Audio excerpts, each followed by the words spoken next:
Ashanti history will tell you that the Otumfo Osei to the second ntoma ofraye ma dwansa hene swai kire no e ma bechem hene eswa kire no eduru Mampong de no osesan ne ho eduru Mampong de no osesan ne ho. It's very important. Ntoma anka ohene te ona ahemfu binima beso a ebi ahemfu be num ana nan ana miensa ne bebeso a be nyina otranse we so awie ne we so awie ne we so awie bada ban sen na dwansa hene dwansa man hene bechem man hene womu eshae no edru Mampong so Asante hene Osei to the second okosesa ne ntoma nipa bebre anhwe but ewo very significant impact or Ashanti history. Asante for abakwesem nie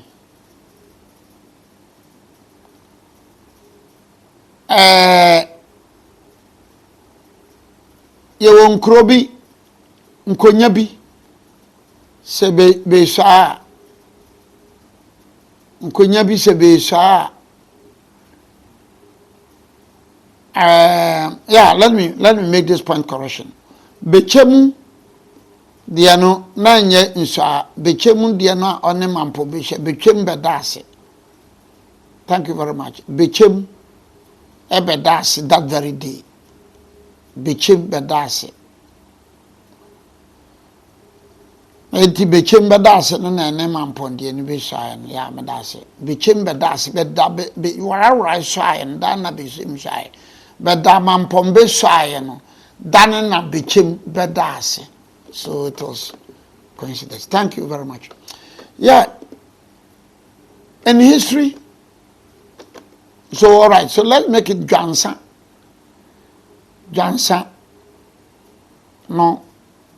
Thomas atene de ye no. Anya sa antoma no de ye Mampong. Enti why say Jansa atene ntoma we? Ekodru Mampong so a opagya ne mu akosesa ne ho ode ntoma foforo ne che aba che no so kotoko ayi etuetuetuem ekira say. Once again, let's go back to the Ashanti history from the 1701. Asante ebeye mane Asante Ashanti Asante beye mane Ashanti ena di Asante bae Ashanti no ba 1701 Ashanti. Now the Ashanti history no from 1700 and then defining roles and functions of most of these stools. The 1700 1700 for years war Denchira war no defining the roles and the functions of most of the stools are omoka Asante man ho. And therefore, from that time, no bano, Ashanti history, no, Mampong Deyanse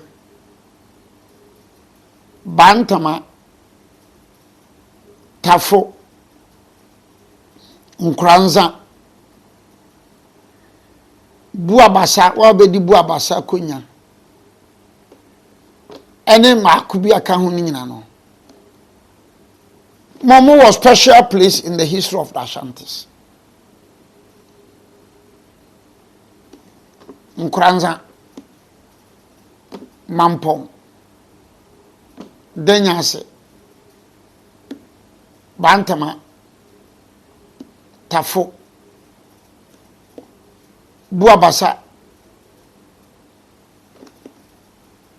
More special history, and that explains why Ntomana, the occupant of the golden stool, Ntomana obefra amadwansa abeso akere no se Mampong abeso akere no a eso kofa ntoma Nkoransa so eya obefra Tafo Bantama. So that is also the history of it. That is also the history of it. It's very important. And people, as an anno binum who ye, you tune for ye, na binum, a frame say, ah, na chiremu, unimua, chiremu, namkasa, ah, minimpa, ante, ena, mechire, amamfu. Anya ho yasam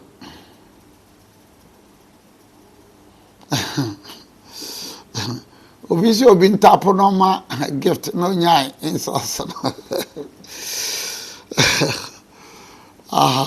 sorry. Now mo amoso munya adaje hwe bi no Mampong abehwe bi no otumfo kan bakosim bi na no so ebinum abisami otumfo kan na I recorded I say odanti Mampong na osu oda ene Mampong no abakosem be niwo no ne wo mu ni say Mampong fo no eya danse Mampong adehye no omo ya dansefo. Now you are asking if you just say osokore no ayoko no akofodua no awina wodwa ave no benya no sisi mi ya no a be distracting my arrangement no next time I want sign. So omo free adanse na omo enam no ena maame no e fra na suama gwa ha we woman they have woman ananti fra dance about 50 years because woman tana na woman tu na sa suama gwa ha no sabio of afura na asay makama binumu ate no ba benye deep no onyinsana na waapo no onyinsana na waapo no so one ne maame no ne nanam no ye na nti oduru asu oda no ho no na oyapa yese asu we de mesrowa manyini sedi die maninyina mame nti odi nakakra no na nanyinse no enseye enti sei oda adawromanti babia mekwakotene bia ndie oda adawromanti mampono me mampono akora na ehwemiyam no na no too for no one go into details. The binum ne bisa me a me go into details.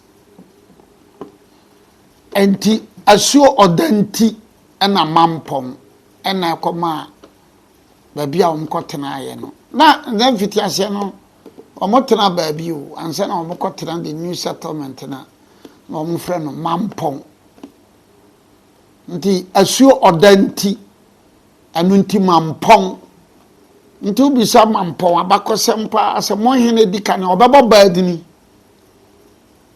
but obaka say adentina akobasa now Mampong and Yamani Mampong no have the same historical Mampong and Amani Mampong. They almost have the same history.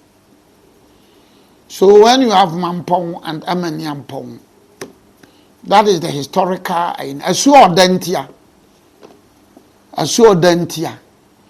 Now that's Ashama Guahano about 1600 to 1630. Ashama Guaha 1600 to 1630.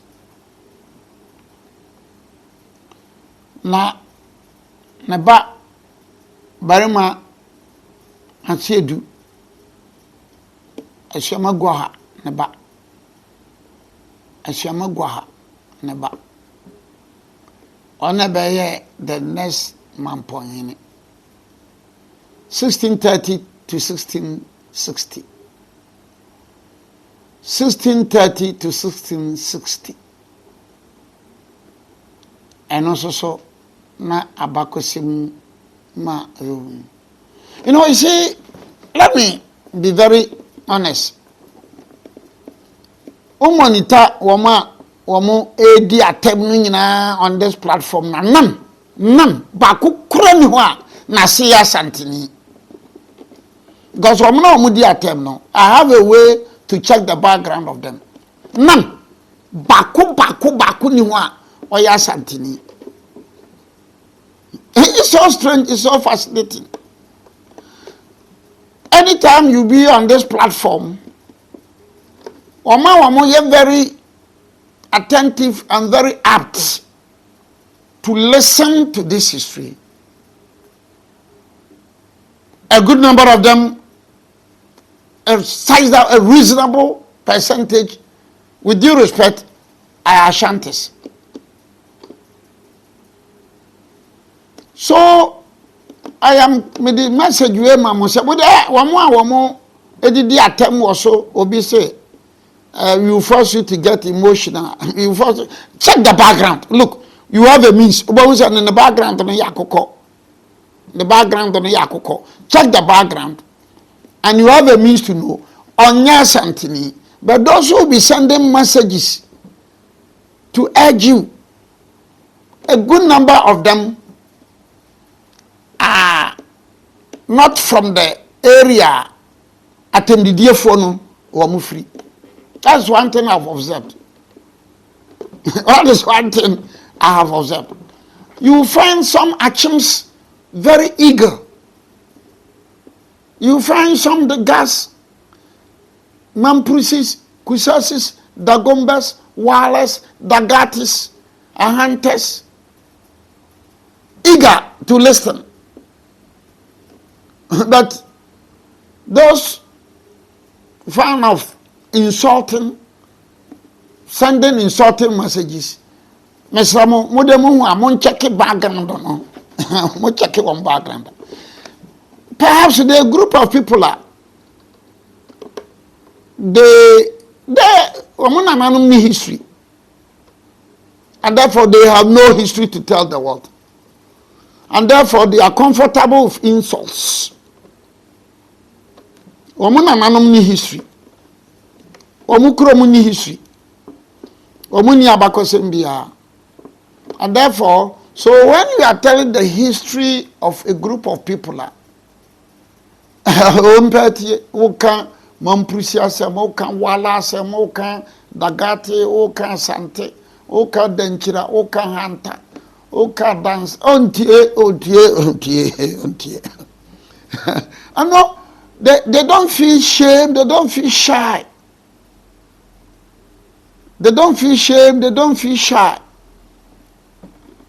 When people from other tribes are very much concerned and particular to hear something, to learn something.